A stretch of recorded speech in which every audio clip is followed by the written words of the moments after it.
Covid ಒಂದೇ epidemic ಇಲ್ಲ, ನಮ್ ದೇಶದಲ್ಲಿ ಒಂದ್ ಸೈಲೆಂಟ್ ಎಪಿಡೆಮಿಕ್ ಸ್ಟಾರ್ಟ್ ಆಗೋಗಿದೆ ಗೊತ್ತಾ. ಮೋರ್ ದನ್ 35% ಚಿಕ್ಕ ಮಕ್ಕಳನ್ನ already effect ಆಗೋಗ್ಬಿಟ್ಟಿದೆ.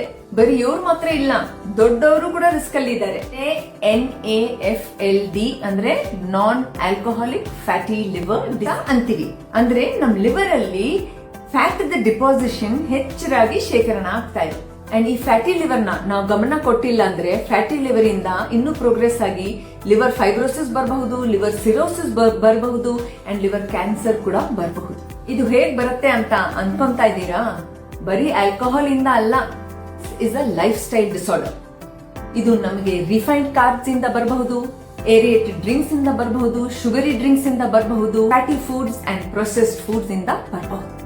Life style disorder ಅಲ್ವಾ, ಅದಕ್ಕೆ ಲೈಫ್ ಸ್ಟೈಲ್ ಅಲ್ಲಿನೇ ಸ್ವಲ್ಪ ಚೇಂಜಸ್ ಮಾಡಿ ನಾವು ಇದರ ಮೇಲೆ ಕಂಟ್ರೋಲ್ ಮಾಡಿ. ಏನ್ ಚೇಂಜಸ್ ಅಂತ?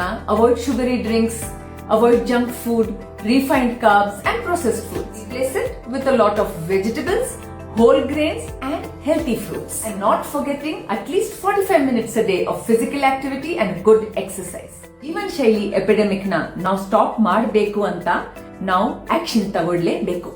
Remember to share this video in order to create awareness.